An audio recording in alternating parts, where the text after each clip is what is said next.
Memoirs of Aunt Martha. My son told me he would swing by tomorrow if he could when I was in there, practically begging for help. My name is Martha Marty Higgins, 73 years old, a widow. No one calls me mom anymore.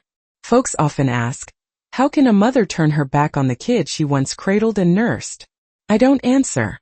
Not because I don't know what to say, but because some pains just get colder the more you try to explain them. I used to believe that if I loved hard enough, sacrificed long enough, I'd be allowed to stay. That the things I gave would be cherished. But kindness shown to the wrong people only makes it easier for them to forget you were ever there. Especially when they needed you the most. I'm not telling this story to get pity. And I'm not looking for anyone to take my side. I'm sharing it because if you've ever sat quiet in your own home, and suddenly realized you no longer have a place in someone else's life, maybe you'll want to listen. And if you haven't, then stick around, 'cause I'm about to tell you. Sometimes it only takes one phone call to remind you exactly where you stand in someone's heart. The afternoon in Greeley, Colorado, was colder than usual. Wind swept through the narrow streets, heavy with the smell of wet leaves and pine. Inside, I stood by the kitchen window, my dry hand pressed against the chilled glass. Outside, the neighbors had already strung up their Thanksgiving lights. Tiny bulbs flickered dimly through the early winter fog, their glow lost in the pale gray of the sky. My kitchen looked the same as every other year. A pot of chicken noodle soup simmered on the stove. The familiar scent of broth and herbs filled the air, an old comfort no one remembered anymore. I set 2 place settings on the small table by the window, one for me, one for Dustin. I don't know why I still do that. Maybe it's habit. Or maybe it's because last year on my birthday Dustin sent me a single clipped message. HBD Mom. No call, no visit. Just one line colder than the November wind. I looked at the plates and wondered if I should put one away, but I didn't. Somehow it felt like a quiet way of holding on to something long gone. The soup bubbled softly. I turned off the stove and ladled it into 2 bowls. The chicken was tender. The noodles floated gently on top. I set the bowl down in front of me, phone in hand. Dustin's name lit up the screen. I stared at it for a long time before finally pressing call. 1 ring. 2. 3. 5. Just when I thought I'd be sent to voicemail, his voice came through. Bright. Rushed. Hey Mom. I swallowed hard. Dustin, I made some soup. Thought you said you'd drop by this week. I heard a vague laugh on the other end, then the sound of a crowd. He was somewhere busy. Oh yeah. Mom, we got tied up today. Melanie made dinner plans with some folks. And it wouldn't be polite to cancel. I'll swing by. Maybe tomorrow if I'm free. I gripped the phone tighter. If I'm free. Those words brushed past my ears like a cold draft. You go ahead and eat. Don't wait up. You know how things are this time of year. We're slammed. His voice seemed lighter after he said it. Before I could reply, he added, tomorrow, Mom, and hung up. I set the phone down on the table. Not hard, no sound. But I felt the weight of it fall inside me. The soup still steamed in front of me, delicate swirls rising like they didn't yet know they were supposed to fade. I took a deep breath and reached for the bowl. Pain spread across my chest, sharp and quiet, climbing from my heart to my shoulder. A dull ache I'd grown used to, unseen, unspoken, and unimportant. I walked slowly toward the table, the bowl suddenly heavier. The floor beneath me felt cold through everything. Halfway there, my hand trembled. My fingers slipped. The bowl dropped. A muffled cracking sound. Hot soup splashed out, streaking the old linoleum tiles, soaking into the faded flannel of my sweatpants, too fast to catch. The pain surged again, this time unmistakable. My chest tightened. The world tilted. I fell, my cheek landing against the icy floor. My eyes stayed open. No sound but the wind through the doorframe and the slow boil of soup going dry on the stove. I moved one arm, reaching. My fingers touched the hard edge of my phone. I pulled it close, pressed 911. The ring buzzed like a lifeline in the stillness. I spoke my address in a hoarse whisper. The voice on the other end confirmed. I tried to stay calm, to stay awake. The pain didn't ease, but I wouldn't let it own me. I thought of Dustin, of the way he hung up quick and casual, like I was just one more thing to push aside. Outside, the wind picked up, dry leaves scraped along the porch. I stayed where I was, the tick of the clock growing louder. I could almost hear myself coming undone. Slow, quiet. With no one to see, I closed my eyes just for a moment. Not long. In the distance I heard the siren. Sharp, urgent. It split through the thick quiet like a blade. Closer, louder. I didn't move. Lying there on the cold kitchen floor, I listened to the siren and the sound of my heart breaking. I closed my eyes again, and in that blurry moment I thought, maybe it's time I learn how to exist again in a way I never had before. On my own. Some promises aren't meant to be kept. They're just made to delay the hurt. The first thing I noticed when I opened my eyes was the light, harsh white, unblinking, and the cold. It came from the floor, from the thin blanket draped over me, from the empty air all around. The smell of antiseptic hung thick in the room, familiar. It pulled me back to the days I used to bring Dustin to the hospital when he had those high fevers and there was no one else to care for him. I turned my head. Beyond the curtain on the other side of the room lay an elderly man, motionless in his hospital bed. Beside him stood 3 people, a silver-haired woman holding his hand, a young man adjusting his blanket, and a little kid perched on a chair, legs swinging, eyes fixed on the man asleep before them. I watched them like a painting, a family, a presence. No words were spoken, but none were needed. Just being there was enough. I turned away, glanced down at my own hands lying small against the white bed sheet. Veins visible, freckles scattered. These hands once soothed Dustin through long nights of fever. They brought him bowls of soup in bed, tied his shoelaces, wrote excuse notes when he missed school. Now there was only me and the cold. I heard soft footsteps. A young nurse appeared, her hair neatly tied back, her face hidden behind a mask. She glanced at the chart, then at me. "You're awake," she said gently. "I'm Aisha. I'll be looking after you today." I nodded, lips cracked and dry. Aisha checked the monitors, adjusted the 4. Her movements were quick, practiced. When she leaned in, I could see her eyes, the eyes of someone used to seeing pain, knowing all she could do was soften its edges. "Do you have someone we can call?" she asked softly, as if afraid the question might bruise. I looked at her, then past her at the window. My face faintly reflected in the glass, aged, worn, caught between the sterile white light and the night outside. Dustin hadn't called. No message. Not even a question. I remembered the winters when I wrapped Dustin's tiny wrists in wool scarves, pulled a thick fleece-lined hat over his ears, and walked him to the park down the street. When he slipped on the ice, I'd run to him, brushing snow from his knees, whispering comfort. When he was sick, I sat awake all night beside him, replacing cold cloths on his forehead, counting each labored breath. On his 12th birthday, I made a red velvet cake. He took one bite, then ran off to play with his friends. When he went off to college, my birthday became just another text. "HBD, Mom." Aisha was still waiting. I pressed my lips together and shook my head. "No need to call anyone," I whispered. She didn't press, just made a note, then slipped out, her steps careful, as if afraid to disturb the loneliness in the room. I closed my eyes, letting the overhead lights dissolve into the red behind my lids. Outside, the sky had gone dark. Wind lashed the windows. Tree branches tapped the glass. The heart monitor beeped in steady rhythm, mechanical and impersonal. I lay there, letting the past settle over me. Each breath stirred another memory, like waves too tired to crash. Dustin at 16, asking to sleep over at a friend's. Dustin at 27, calling to say he'd proposed to Melanie without ever asking what I thought. The missed Mother's Days, the hollow phone calls, the promises to visit that vanished like wind. The sharp scent of disinfectant filled the room. I opened my eyes, stared at the ceiling, listening to the sounds outside my door. Rolling wheels, quiet voices of nurses working the night shift. The cold had sunk into my muscles, but I didn't shiver. I was used to it. Used to carrying everything alone, even the silence. Beyond the curtain, the man still slept. The child had dozed off, head resting on their mother's shoulder. The young man still held the old man's hand, never letting go. I looked at them, then back at the space beside me. A knock on the door. Aisha peeked in, her expression unchanged. "Miss Higgins," she said gently, "we'll need to list a family contact for your records. Someone to pick you up when you're discharged." I met her gaze. 1 second. 2. I didn't think. I just offered a faint smile, dry and brittle, like an old branch stripped bare. "I don't think there's anyone," I said. Aisha nodded.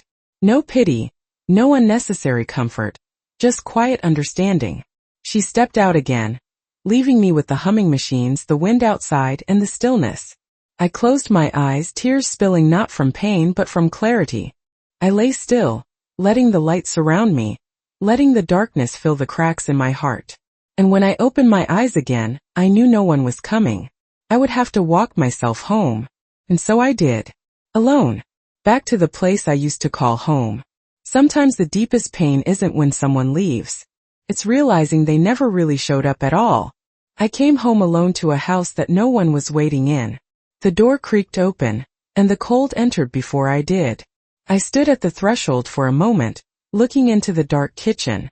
The air smelled faintly of leftover food and damp corners. No lights, no welcome. I hung up my coat, slipped off my shoes. My thin socks brushed against the cold wooden floor. Street light filtered through the curtain in faint streaks, laying long shadows across the ground. The kitchen was exactly as I'd left it. The soup pot still sat on the stove, the bottom crusted with dried broth, bits of chicken darkened and shriveled. Nearby, a plate of pecan pie had hardened. The cinnamon scent, muted and cold. I stepped forward, touched the plate. My fingers trembled just slightly. I could still hear Dustin's voice echoing in my mind. "I'm just busy, Mom." Busy. A small word. Clean. Enough to gather all my waiting into one fist and crush it. I exhaled slowly, then started gathering the unused plates and bowls, dropping them one by one into the trash. Each movement was quiet, deliberate, like laying to rest a part of my old self. Even the broken bowl from that night, I'd wrapped in old newspaper and laid carefully at the bottom of the bin, just like I used to teach Dustin to put away his toys. My phone buzzed in my pocket. I took it out. A missed call from an unknown number, probably the hospital admin office or someone trying to confirm a detail I no longer cared about. I silenced it. Then I slid my thumb to do not disturb and turned it on for the first time ever. No more calls from anyone. I poured myself a cup of black coffee and sat down in the old folding chair by the window. My hands wrapped around the ceramic, the warmth easing the cold that seeped through the window pane. Outside, Greeley was dressed in Thanksgiving lights. Stores had hung their Black Friday signs. The corner cafe had its windows full of orange and gold balloons. Elderly couples strolled hand in hand across the street. Kids ran past, their scarves wrapped tight around their flushed faces. A knock pulled me from my thoughts. I rose to answer. There stood Susan Miller. A warm smile on her face, a foil-covered plate in her hands. Her quilted coat was as bright as the kindness in her eyes. "Hi, Marty," she said. "I made some pumpkin bread today. Thought you might like a slice." I took the plate, felt its gentle warmth through the foil. "Got any plans for Thanksgiving?" she asked, eyes hopeful. "We're gathering at my place like always. Just a small get-together. You're more than welcome." "Really?" I looked at her, at the sincerity, the unspoken generosity. The faint scent of spiced pumpkin wafted up between us. I could imagine her kitchen. Broth simmering on the stove, laughter in the background, soft yellow light over the table. A year ago I would have said yes without thinking. But today I shook my head. "No thank you, Susan," I said softly. "I've got something to take care of this year." No surprise, no hurt, just a nod, and her warm hand briefly resting on mine. "Well, if you change your mind, my door's always open," she said, and turned to go, her small frame disappearing into the glow of the street. I closed the door behind her, leaned back against the wood, my hand brushing the edge of my coat. The phone lay quiet on the windowsill. I picked it up, scrolled until I found the name Attorney Finley. The dial tone echoed in the silence. He picked up after 2 rings. "Miss Higgins," his voice calm and professional. "I'd like to make some changes," I said. My voice was firmer than I expected. "To the will?" he asked. "To everything," I replied. "The will, the accounts, the inheritance. I want to schedule an appointment." He cleared his throat. "I have an opening next Wednesday." "Good," I said. "Wednesday." We hung up after a few short confirmations. No small talk, no pleasantries, just the way I needed it. I set the phone down. This silence didn't feel heavy. Felt still. In the corner of the room on the old bookshelf sat a worn brown address book. A relic from a time when every number, every name was written by hand. Friends, family, people I once called dear. I picked it up, flipped through the pages. Each name brought a quiet nod. Names that no longer called, no longer asked, only reached out when they needed something repaid in time or patience. I took the book and stepped out into the backyard. The sky was dark, no moon. Wind twisted the dry leaves into soft spirals. I lit a fire in the old metal burn barrel where we used to toast s'mores when Dustin was little. One by one I tore out pages and fed them to the flames. Each name flared bright for a moment, then turned to ash. No ceremony, no tears, just quiet and resolve. I watched the smoke rise, curling up into the cold sky. Names, memories, all drifting into silence. I closed that chapter and I would never open it again. Some doors once closed are never meant to open again. The next day, the town buzzed with the start of the holiday season, while I stayed still behind a door I no longer opened. Fog clung thick over the yard, wrapping itself around the bare bushes in front of my house. The porch light cast a pale yellow glow, patchy like oil on water. Farther down the street, other homes had begun to light up. I saw silhouettes moving, tables being set, turkeys, pumpkin pies, shining plates. The warm hum of Thanksgiving was in the air, but it didn't reach my doorstep. I sat by the window, hands wrapped around a cup of coffee that had long gone cold. The heat had slipped away, leaving behind a thin, pale brew that reflected the porch light like dull glass. Through the blurred pane I saw two figures approaching, one tall, walking slowly, the other wobbling slightly in high heels, draped in a bulky winter coat. Dustin and Melanie, his wife. I didn't move. The knock came first, soft, then louder. A voice followed, trying too hard to sound cheerful. "Mom, open up. We came to visit." I set the teacup down quietly without a sound. Outside, Dustin's voice shifted, more apologetic now. "Mom, you know how busy I've been. End of year's tough. So many projects. It's not that I didn't want to come." I leaned my head back against the chair, eyes drifting to the lawn, covered in dead leaves, listening to his words like an old, worn-out song. I remembered the time I'd asked Dustin to take me to the hospital last year. My back had seized so badly I couldn't walk. He hesitated, mumbled, then passed the call to Melanie. It ended with a dry message. "I'm swamped, Mom. Let Melanie figure something out." The early winter wind picked up, sending the leaves tumbling in swirling piles across the porch. Then Melanie's voice cut through, sharp and cold as sleep. "Mom, we were thinking maybe a nice facility or a nursing home would be better for you. They know what they're doing. It's closer to us. Easier to stop by." Easier.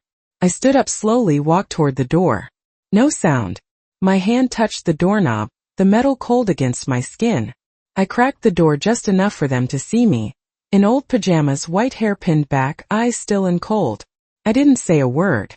I simply raised my hand. And it was a small sign handwritten in thick black ink. "No visitors. Thank you."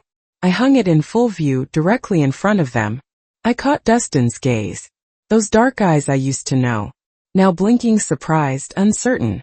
Melanie stood behind him, lips pressed tight. Her eyes narrowed with irritation. Before either could speak, I gently closed the door. No force, no noise. Just a quiet click. Through the wood, I heard the muffled sound of flowers dropping onto the step. I didn't open the door again. I didn't need to see. A long silence followed, then the sound of Dustin's slow steps. Melanie's heels clacking beside him as they walked away. Just before they reached the street, Melanie's voice cut through one last time, sharp as a blade. "You'll regret this." Inside I stood still, my back to the door, letting those words pass through me like smoke. No more knocks, no more calls. The clock ticked slowly on the wall behind me, measuring the quiet in shallow breaths. Outside, the neighbors' homes glowed with golden lights, the soft clinking of cutlery and warm laughter spilling onto the street. I picked up my cold coffee and settled back into the old chair by the window. Through the fogged glass, I watched their figures shrink at the end of the street, small shadows swallowed by the mist until they disappeared altogether, like they'd never really been there at all. I took a sip of bitter, cold coffee. No flinch, no frown, just a calm, quiet finality. Some doors once closed are never meant to open again. As their footsteps faded, I stayed where I was. No more trembling, no more hoping. I understood. This time I had shut the last door to the past, and I wasn't waiting for anyone to knock again. I spent the days that followed clearing out the dust of memory. I used to think I couldn't live without them, but silence taught me I never needed anyone at all. The house was still, like it had never known laughter or the sound of little feet pounding across the wooden floor. I stood in the middle of the living room, my hand resting on an old picture frame hung on the wall. In the photo, Dustin was 5, sun-bleached hair, wide grin running into my arms. That clumsy, full-body hug only a child gives, believing his mother's embrace is the safest place in the world. I took the picture down from the nail, gently wiped the thick dust clinging to the wooden frame. Then I placed it in a wide cardboard box lined with old newspaper. One by one I took down the photos, the certificates, the messy childhood drawings, cleaned them and packed them away. No rush, no drama, just steady, even movements like breathing. The kitchen held no scent of soup or cinnamon, no sound of running water, no clatter of knives and plates, just the empty air of dinners never made. I stepped into the storage room. Dim light filtered through the door, and dust hovered in the air. Old things stacked in corners. Dustin's rusted bicycle. Boxes of Legos from preschool days. A crate of textbooks I had saved, hoping one day he might want them back. I opened each box, sorted them piece by piece. Sell, donate, toss. The rusted bike? Sell. The half-missing Lego set? Donate. The yellowed school books? Straight into the trash. No hesitation, no emotion. I wiped my hands on my pants, feeling the dust cling to the fabric. Then I paused, looking down at my hands, veined, freckled, once thin, from carrying burdens that were never mine to hold. I shook them off as if brushing away the last of it. Dusk fell quickly. I changed into clean clothes, wrapped a light scarf around my neck, picked up my handbag and locked the front door behind me. The corner bistro was 2 blocks away. I walked slowly past streets lined with dry leaves, past lit windows, past families, gathered around tables, ready for Thanksgiving. The corner bistro nestled quietly on the corner. Golden light spilling from the windows, the smell of fresh coffee and baked goods drifting out. Attorney Finley was already seated, charcoal suit, neat briefcase on the table. He looked up and nodded when he saw me. I sat down without ordering anything. He slid a stack of documents toward me. "Give this one last look," he said calmly, not rushing. Picked up the pen. My eyes moved down the densely printed lines, each one a confirmation, removing Dustin from the will, canceling all inheritance rights, transferring the entirety of my assets, the house, the savings, the possessions, into a private trust to be donated to the causes I would choose in time. I didn't shake. I didn't waver. I signed. The pen moved easily across the paper. Martha Higgins, legal and sole owner. Mr. Finley gathered the documents and placed them neatly into his briefcase. "I'll have everything finalized by the end of the week," he said. I nodded. "Thank you." No small talk, no pleasantries, just business. Exactly how I wanted it. When I stood to leave, my steps felt lighter. The cold air wrapped around me, but I could breathe more easily, as if I had just shrugged off a heavy coat I'd worn too long. Back home, I turned the key and opened the door. Street lights spilled in, casting long shadows across the floor. In that dim light, I saw a figure at the door. Susan. She held up a small box. "Apple pie," she smiled. "Thought you might need something sweet." I invited her in. She placed the box on the counter, removed her scarf, her kind eyes glinting softly. No questions, no long conversations. She simply sat across from me. "It's time to start living for yourself, Marty," she said. "We've given enough." I smiled, a small one, natural, unforced. We drank coffee in silence. Susan cut a slice of pie and slid it toward me. I took a bite. The crust was crisp, the filling warm, laced with cinnamon. Not the best I'd ever had, but warm enough to soften something inside me. She left when night had fully settled in. I stood on the porch watching her silhouette fade into the fog. My heart light. Inside, I looked one last time at the box of old photos. Memories, yes, but no longer chains. No one could take them away, but no one could force me to keep them either. I bent down, placed the lid on the box, and closed it. No tears, no regret. I had signed it.